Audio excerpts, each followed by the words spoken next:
In a series of congressional hearings this week, Secretary of State Marco Rubio defended the Biden administration's approach to foreign policy, asserting that the United States is not withdrawing from the global stage despite criticisms from various political factions. The discussion centered around the fiscal year 2026 budget request for the Department of State, where Rubio emphasized the administration's commitment to protecting American interests abroad. During the hearings, Rubio faced intense questioning from Democratic senators regarding the administration's stance on Russia and proposed cuts to foreign aid. In particular, lawmakers expressed concerns about the implications of reducing support for key allies in Eastern Europe, especially in light of ongoing tensions with Russia. Rubio responded by highlighting the importance of maintaining strategic partnerships and ensuring that U.S. foreign policy remains robust and proactive. The U.S. is not retreating from its role in the world, Rubio insisted. We are investing in diplomacy and development as powerful tools to counter adversaries and promote stability.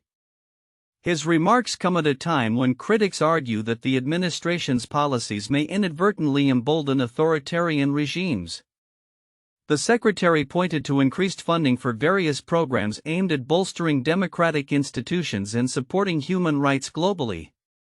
The proposed budget for FY26 reflects a nuanced approach with an emphasis on reallocating resources to areas deemed critical for national security. For instance, Rubio noted the necessity of enhancing cybersecurity measures and addressing climate change as pivotal components of U.S. foreign policy. The threats we face today are not just military, they are multifaceted, and our response must be as well, he explained. Data presented during the hearings indicated a significant uptick in funding for diplomatic initiatives focused on countering disinformation campaigns, particularly those emanating from state actors like Russia and China. We need to be vigilant and proactive, Rubio stated, underscoring the administration's commitment to safeguarding democratic processes both at home and abroad. As the hearings progressed, tensions escalated, with some senators challenging Rubio on the administration's perceived inconsistency regarding international alliances.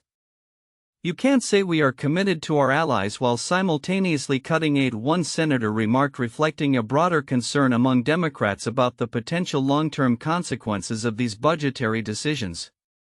Despite the heated exchanges, Rubio maintained that the administration's approach is grounded in a comprehensive strategy aimed at reinforcing U.S. leadership on the world stage.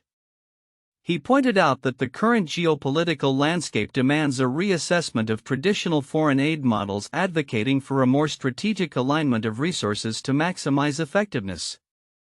Looking ahead, the outcomes of these hearings will likely shape the final budget proposal and influence the administration's foreign policy direction in the coming year. As the world grapples with complex challenges ranging from geopolitical rivalries to global pandemics, the U.S. must navigate its role with both caution and assertiveness. The discussions in Congress serve as a reminder that the balance of power and influence is in constant flux, and how the U.S. chooses to respond will have lasting implications for its global standing. In a significant turn of events for U.S. Defense Policy, Secretary of Defense Pete Hegseth has made headlines with his recent statements and actions regarding military operations and personnel management. On May 20, 2025, Hegseth addressed the ongoing issues surrounding the military's permanent change of station PCS moving program, a critical component affecting service members and their families. His announcement included immediate changes aimed at rectifying long-standing concerns, as well as a call for a comprehensive review of the U.S. withdrawal from Afghanistan. The PCS program has faced criticism for its inefficiencies and the stress it places on military families. In a statement, Hegseth expressed, "We must ensure that our service members can move seamlessly and with the support they deserve. The current system has too many flaws that have been ignored for far too long." This initiative comes in light of numerous reports highlighting the logistical challenges and emotional toll on families during relocation periods. The Department of Defense (DoD) has replaced senior officials in charge of the PCS program, indicating a commitment to accountability and improvement. Additionally, Hegseth's administration has called for a new review of the U.S. withdrawal from Afghanistan. a move that underscores the ongoing debates regarding the nation's military strategy and foreign policy. His directive aims to analyze the decision-making processes and outcomes of the withdrawal, which many have deemed chaotic and poorly executed. We owe it to our service members and their families to understand the implications of our past actions and to learn from them as we move forward, Hegseth stated.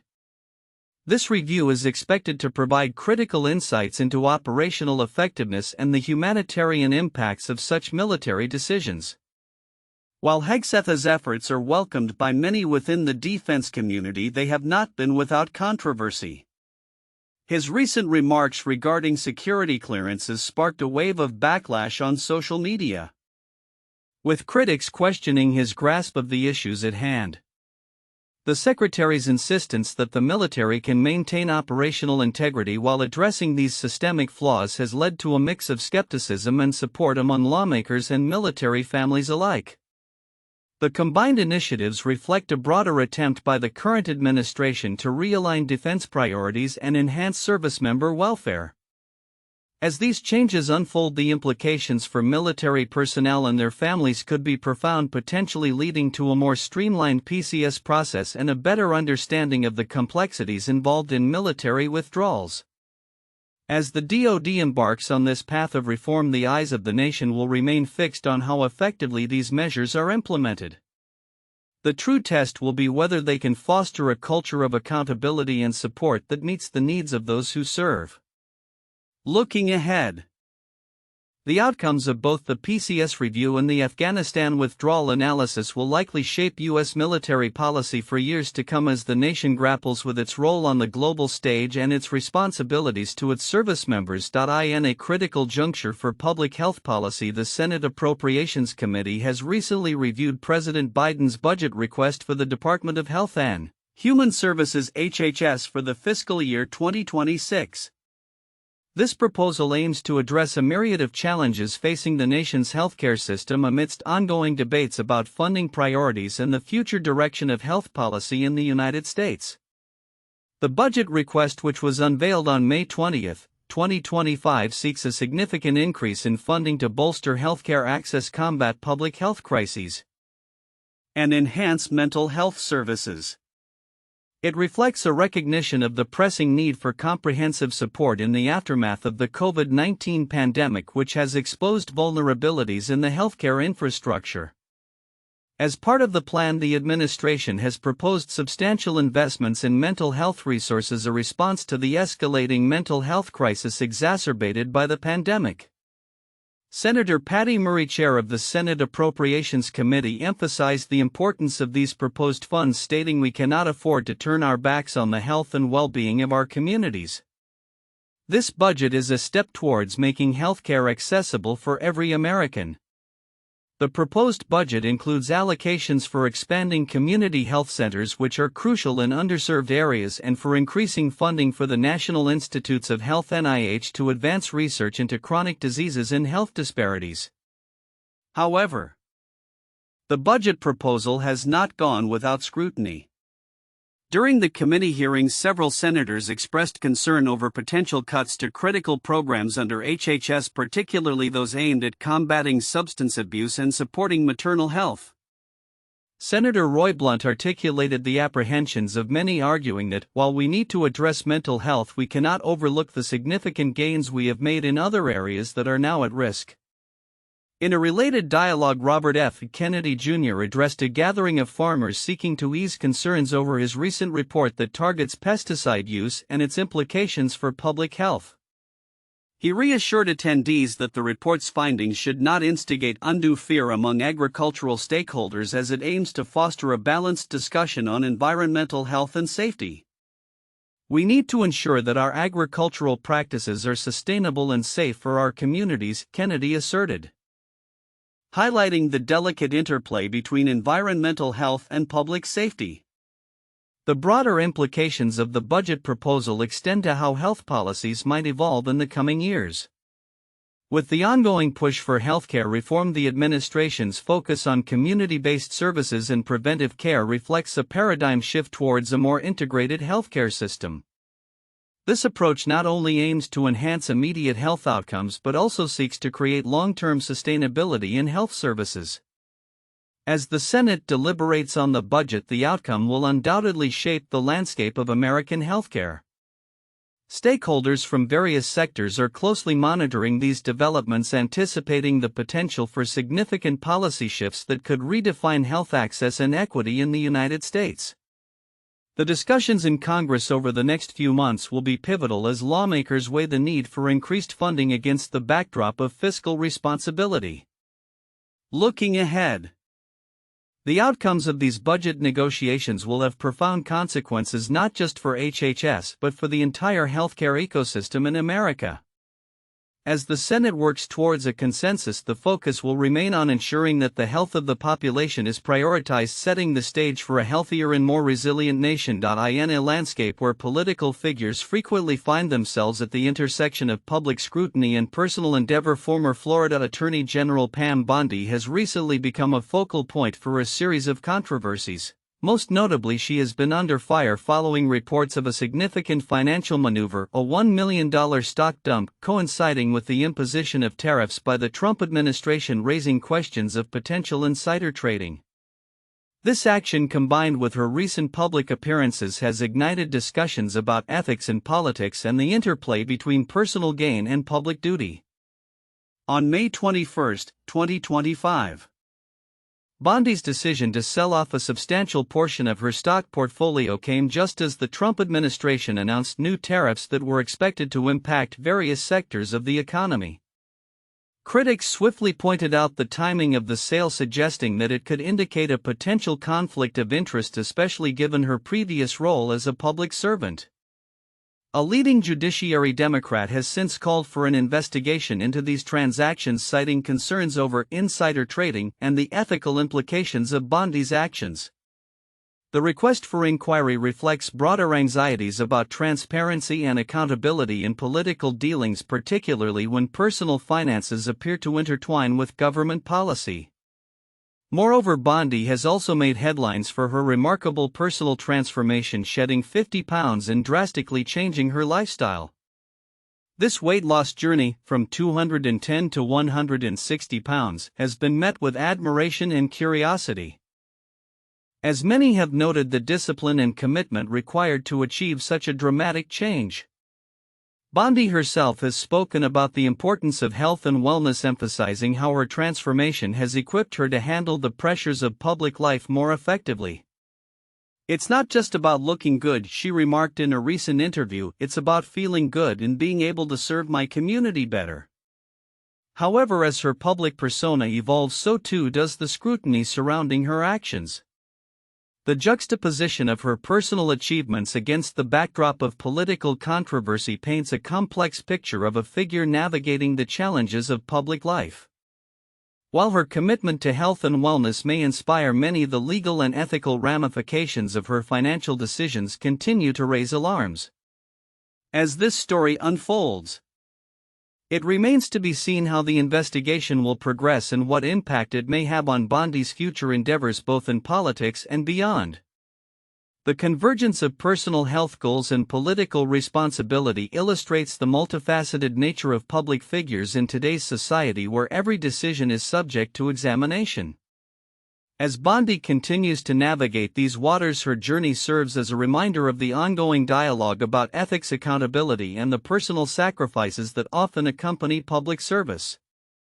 Looking ahead, stakeholders will be watching closely, eager to see not only the outcomes of the investigations but also how Bondi's evolving narrative influences the public perception of political integrity. In a significant development within the realm of global finance, Germany's finance minister and the U.S. Treasury Secretary Scott Bessent recently engaged in bilateral discussions, reflecting mounting concerns over international trade dynamics and economic stability. The meeting, held on May 21, 2025, comes at a time when tensions between major economies are palpable, particularly in light of the ongoing trade war between the United States and China. Bessent, who has been vocal regarding the uncertainties stemming from tariffs, emphasized the importance of these discussions at a time when nations are navigating complex trade negotiations. Tariff uncertainty is a tactic, he stated, adding that without such strategies countries would be less inclined to engage seriously in negotiations.